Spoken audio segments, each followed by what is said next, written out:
Hey everyone, Fahad here, and I wanted to share with you a very important message and video with regards to how you're going to get results with your fat loss goals. Now, a lot of people start training with us, and let's just say their fat loss doesn't go according to plan, or their weight loss. They don't see the scales come down as they would expect. So I want to really cover this in today's video. So the first thing we have to understand is, and I'm going to go through the very basics and the foundations of my transformation pyramid, and I'm going to draw a pyramid on the board like that. Okay, I've did this, some of you guys already know this. There's a few rungs to this pyramid, so it's about 6 levels. 1, 2, 3, 4, 5, 6, and there are six things you need to do in order to transform your health, your wellness, and ultimately your physique. And if you think off the top of your head, what are the things you need to work on when it comes to changing your physique? Let me switch this alarm off. Obviously, the one thing that everyone knows is training, and the other thing they know is nutrition and diet. Okay, so just before I show you where these fit in this pyramid, I want you to have a thought. Where do you think nutrition comes in? So if this is the foundation step, and every step above that leads to the next step, and in order to get the step you're on strong now, you have to make sure the previous step is strong. Where do you think nutrition and training should be? And when I ask this question to people, they usually put nutrition before training, which is good, but they usually put nutrition here in the first part of the equation, and then training above it. Okay, now nutrition isn't the most important thing you need, believe it or not. So the first thing, the most important foundation step you need in order to transform your physique, okay, is your mindset. Yeah, you need to have the 6 inches between your ears playing in your favor. If you've got a negative outlook on this, if you're always complaining, if you're trying to find out the reasons to quit, if you're looking at this in a bad way, if you are stressed out by this whole process, if you're worrying, if you've got a negative outlook, you're not gonna go through this journey. You're gonna quit, if I'm being honest with you. So it's really important you get your mindset in the right place. And how do you get your mindset in the right place? This is a topic for another video. It's a big topic. But one of the easiest ways to get your mindset in the right place is to start setting powerful goals and start to understand the goal setting process and what you really want out of this. There are videos on my YouTube channel. If you go on my YouTube channel, Fit with Fahad, you'll see there's a couple of goal setting and mindset videos in the mindset and settings. There's a category called mindset. Go have a look at that. Okay, once you've got your mindset in place, then what do you think comes into play? Nutrition? No. All right, the next thing you need is quality sleep. Okay, sleep is so underrated as a variable when it comes to transforming your body and your physique. Why? Because good quality sleep is important for the recovery process. Because remember, you don't change your body and your physique through training. I'm gonna say that again. You don't change your body and your physique through training. You change your body and physique through the recovery you have after you train. So if your recovery is in a bad place, then you have to adapt your training. You can only train as hard as your body allows you to recover. That's why in the beginning, when we start with training clients, we don't want them to train too much, because your body is probably not in a place to recover fast enough. And the other categories that I'm going to show you are going to tell you how to recover faster. The other thing about sleep is when you sleep, you have different stages of sleep. And the higher stage of sleep, or REM sleep, rapid eye movement sleep, which is the deep state of sleep, that is when most of the repair happens, but that's also when you secrete the levels of hormones you need to build and repair. So the 3 main hormones that are secreted when you're in good sleep state are testosterone. There's growth hormone, which is not actually for growth of muscles, but actually helps with fat loss. And then there's IGF-1, insulin-like growth factors, which do help build muscle mass. But testosterone is the main one for building muscle tissue in that one. Okay, so that's why you need sleep. The third reason you want sleep is the psychological repair aspects of sleep. When you have good sleep, you feel better the next day. When you feel better the next day, you're going to be more conducive, your mind's going to be more conducive to doing things in a positive way. If you have shitty sleep and crappy sleep, you're going to be tired, you're going to be hungry, you're going to be irritable, you're not going to want to eat healthy foods. In fact, your mind is going to want to go for high energy foods because you want quick energy. So you'll go for the sugary snacks, you'll go for the fatty foods because your brain knows that that's where the quick energy is coming from. So you want quality sleep. Now there's a book called Sleep Smarter by a guy called Dr. Sean Stevenson, and he says if all you do is optimize your lifestyle to give you better quality of sleep, you'll lose body fat and build muscle tissue. All right? Then we have nutrition. And again, this is another big topic which we're going to vaguely cover on today. So nutrition covers, you know, the food you eat, the calories you have, the macros, the quality of foods, the micronutrients like vitamins and minerals. Okay, I'm not going to go into too much detail in this particular part of this video because we all know how important nutrition is. Then after nutrition, you have your digestive health. So I'll put digestion. Okay, why is digestion so important? Because digestion is how your body absorbs the food you eat. So if your digestion is off, your body's not going to absorb the food that you're eating properly, you're not going to absorb the nutrients properly, and you're going to have irritability, you're going to have inflammation, and you're going to have issues within your gut that are going to then exacerbate your inflammation, which means your recovery is not going to be in a good place. And remember, we said recovery is really important.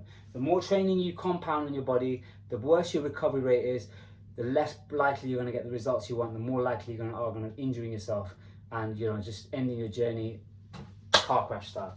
Okay, so digestion is really important. How do you get good digestion? Eat good food, eat a lot of vegetables, leafy greens, cruciferous vegetables. Make sure you're eating whole foods, you know, live foods where possible. Try to avoid junk food, try to avoid sugary food, try to avoid processed food to get good digestive health. All right, after digestion is stress. Can you see what's happened here? Training is the least important thing. All right, some of you guys are trying to get as many training sessions in as you can, but you've not looked at these other areas, and that's our fault because we've not explained this to you. But here you are, you have no excuse now. Ignorance has gone out the window. So stress, why is stress so important to address before training? Well, first of all, training is a stress. Okay, and what happens to your body when you get stressed out? So you have something in your brain, so there's your brain, and you have something called the hypothalamus. Okay, when your hypothalamus realizes there's stress being released, it sends a signal to your pituitary gland in your brain, which then sends signals into your glands. Okay, now the main gland that this sends your stress hormones to is your adrenal glands, i.e. in your kidneys, and your adrenal glands create something called cortisol.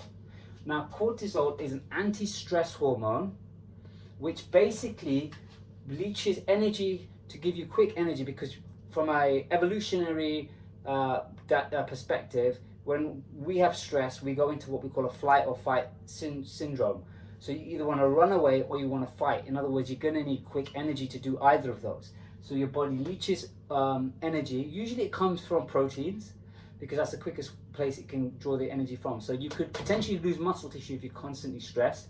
Second thing, cortisol has been shown to increase fat storage in the belly area. So if you want to lose belly fat, you're going to want to reduce stress, both external stress, say for example work-related stress, life-related stress, and all those kind of stresses, and you can do that through, you know, just looking at your lifestyle, see where you can calm a little bit down, meditation, prayer, yoga, relaxation techniques, all of those things, breathing techniques. Internal stress as well through nutrition as well. So if you get your nutrition and digestion on point, your stress in your internal body should reduce as well. All right, so that's stress. Now ladies, this isn't me being sexist, this is just science. So this is called your HPA axis, your hypothalamus, pituitary, adrenal. Ladies have another axis, which is your HPO axis, which is your hypothalamus, pituitary, ovarian axis. Now, because of that, these two are kind of linked. When you are on your cycle, depending on what stage you are in your cycle, and off the top of my head, I really can't remember whether it's your luteal stage or your I can't remember the other word, the luteal, and you know the other one, ladies, right? This is quite embarrassing that I didn't come up from the top of my head. Anyway, one of those stages, your stress levels are higher. So women generally have more stress than men because of this axis. follicular, luteal and follicular stage, yeah? Got it in the end, all right? And then you've got training, okay? So we all know training, we don't need to go through training, okay? But just look at where training is in the big mix of things, all right? So remember that, this is crucial, all right? Now, let's talk about calories. So if you want to lose body fat, right? If you want to lose body fat, the number one law you need to observe, this is law. This is called the law of thermodynamics, right? You need to be in a calorie deficit. In fact, let's call it a sustained calorie deficit. In other words, you can't be in a calorie deficit 2 days of the week and in a calorie surplus 5 days of the week and expect to lose weight. You've got to be in a sustained calorie deficit over time in order to see the weight loss. So if you're in a calorie deficit of around 3,000 calories per week, roughly, this is pseudoscience, I'm not going to lie, but let's just say 3,000 to 3,500 calories a week, you'll supposedly lose 1 pound of body fat. Now that's not accurate, but if you want to lose a pound a week, you need to be in roughly 3,000 to 3,500 calorie deficit. Okay, you need to know this. We can give you diet plans. In fact, we have given many of you diet plans and you don't follow them. And I'm just being brutally honest here, because diet plans is not your fault. We always say diet plans don't work. All right. What works is education. What works is understanding the process, which is why I've made this video for you today. So what you need to do, if I'm being brutally honest with you, is you need to understand calories and macros. How do you do that? All right. A very, very simple tool. What I want each and every one of you watching this video to do, if you are serious about wanting to lose body weight, it's not a scientific tool, it's not the best tool, but it's a tool that most of you need to use. It's called MyFitnessPal. Okay? MyFitnessPal. You download that from your App Store or your Google Play Store. You record your food. You have to record your food. Now, guys, I know some of you saying, "Oh, but that's long. That takes time." Right? You wouldn't expect to become a doctor and not go through university, 7 years or whatever it is of university to become a doctor. Why do you expect to lose body fat and lose weight by not putting the effort in and the work in, right? You wouldn't expect to go to your accountant without the books and then have your accountant prepare the accounts. They need to see the data, right? This is the data. 2 things happen when you start recording, 3 things happen when you start recording your food logs. Number 1, you become aware. So you start becoming aware of what calories you're eating. You start becoming aware of what foods have what calories and what macros. You start educating yourself. That's crucial. Number 2, okay, you learn. It's a skill. Number 3, you now have data. So if you're not genuinely not losing weight, or if it's not going the way you want, you can now bring that data to us as coaches. And as coaches, we can take this data and see what's going on. Without this data, without that, and if you come to us and say, "I'm not losing weight," we can only go by what you're telling us. But the fact is, and again, brutally honest, I'm always honest with you guys because you deserve honesty. If somebody comes to me and says they're not losing weight, the first thing that goes in my head is they're not in a calorie deficit. It's just that simple. And if I analyze what they're doing throughout the week, they're not in a calorie deficit. And if you're honest with yourself and you're honest with your coach, you'll realize that. All right? So there's calories and there's macros. We won't go into macros in this video. The first thing I want you to understand is calories. Get on MyFitnessPal. I made a video, again, it's on my YouTube channel. I'll pop a link somewhere where it teaches you how to start using MyFitnessPal. It's not a hard tool to use. Use it. It's there. We're living in a world where it's so easy to use apps these days. When I was in my start of my fat loss and weight loss journey, we didn't have apps like MyFitnessPal. We didn't have apps. We didn't have smartphones. I remember I was at university playing Snake on a Nokia 911 or whatever it was, 9210 or whatever it's called, right? What I did back then is I wrote every day, everything on a piece of paper and a journal, what I ate. Then I used to calculate the calories using a book. I'd have a calorie Bible and I used to go to the food. Oh, I ate this. And then I used to get my calculator out and then put the calories in, so I knew exactly what I was eating. Within 6 weeks of doing that, I didn't need the book anymore. I knew exactly what I was eating. I could look at a plate of food. I can still roughly eyeball a plate of food, look at a plate of food and tell you what calories and macros are on that plate. Not so good at that these days, but back then I was on point. Okay, so MyFitnessPal or some similar app. Right, now the last thing I want to cover in this video, because this video is getting a little bit long. You see this thing here? This I want to show you is really, really crucial. This is your calories, all right? These are the calories. Let's say you burn 2,000 calories a day. That's how much you burn, right? 70% of your calories that you burn in a day are from resting energy expenditure, REE, which is your basal metabolic rate. What basal metabolic rate is the minimum calories you need just to survive. So to breathe, for organ function, for brain function, just to sort of sit up and exist. 70% of your calories will come from that. So if you think about it, 1,400 of your calories are coming just from you existing on a daily basis. Yeah? So that means 600 calories are coming from non-resting energy expenditure, NREE. 15% of which is NEAT. NEAT stands for non-exercise.